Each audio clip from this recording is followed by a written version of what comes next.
Sharks lost a very close game to the Detroit Red Wings. Final score 5-3, and the Wings won the game in very clutch fashion. 1 minute 30 left. They get the game winner. David Perron is the story of the game.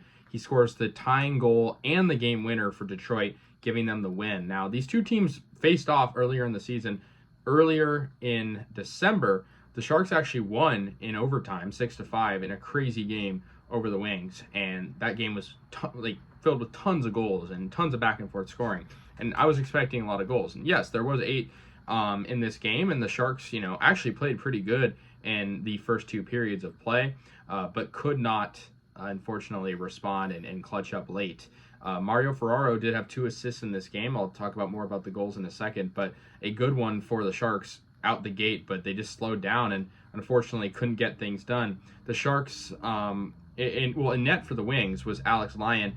Didn't have to face off against former Shark James Reimer, but he was 24 of 27. Kakkonen, pretty good for the Sharks. I mean, all right, 26 of 30.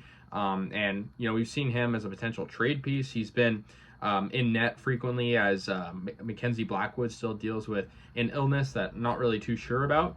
But yeah, at home for the Sharks, they unfortunately lose here. And let's get into these goals. The Wings actually had the first goal of the game. Detroit scored on a Daniel Sprong goal, and that put them up 1-0. They, have been a very interesting team this year. I think for me, observing in this game, the line of Perron, Larkin, and Lucas Raymond, they were very, very good in this one. And, it showed in this game. Perron, he was absolutely incredible and put them over the top. Raymond had 3 assists. Perron with those 2 goals. Sprong had a goal and an assist himself. So that was very interesting to see from Detroit. But moving along, the Sharks tied up the game later in that first period. Fabian Zetterlund scored, making it 1-1. Good assist from Granlund. I've loved him on that line. He's had 21 assists this year. Look, every team is an all-star. I'm not saying Mikael Granlund is the one for the Sharks, but he's up and coming. And he could make that case with these points he's racking up. Hoffman assists as well. In the second period, JT Compher scores for the Red Wings. That's 6 minutes in. And they go up to 2-1. But the Sharks tie it up at 2, thanks to Justin Bailey, scoring off an assist from Mario Ferraro, his 9th. We go to second intermission, then the third period. Alexander Barabanov, who gets his 2nd goal. He's returned. He's looking all right. He's been the talk of many, many trade talks, not just this year, but previous years as well. And, it gets a nice goal, a little wraparound. And assisted to Ferraro again, his 10th, and Ty Emberson. But it was Detroit the rest of the way. Perron scores on the power play, tying up the game late, and then winning it with 1:30 left. Raymond with the assist, his 20th, and then Rasmussen scores on the empty net. So, yeah, Detroit wins it. For the Sharks, 9 losses in a row. I can't stress enough. I've said it many times. I want to see the boys win. I want to see the Sharks win. That's always the goal, whether or not it be in overtime or regulation. I want to see the Sharks win.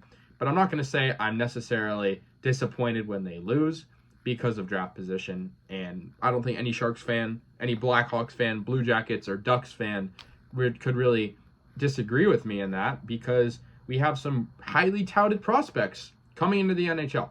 But with that being said, I still can be and am disappointed in the team's on-ice play, especially from certain individuals throughout the season.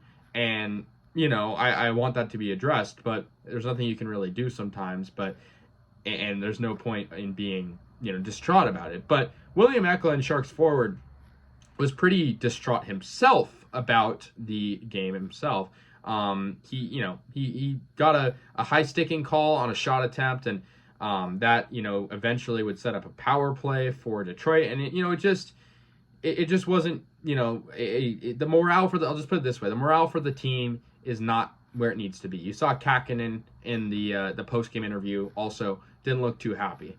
We'll see what happens when Logan Couture returns to the lineup. He's been out for a very long time at this point. He spoke from the rink and had some optimism, but also had some expectations. So this team, a lot of losing lately, but also I feel like in the future a lot to look forward to.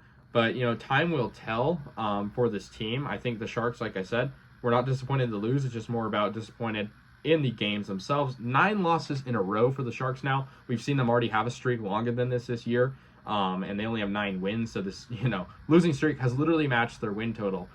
They'll play the Winnipeg Jets next at home, and we'll take on Toronto before heading to Toronto. So they'll play the Leafs back-to-back after Winnipeg. So let me know your guys' thoughts on this game. Sharks lose 5-3 to the Detroit Red Wings. Let me know your thoughts. I'll see you guys later. And yeah, go Sharks.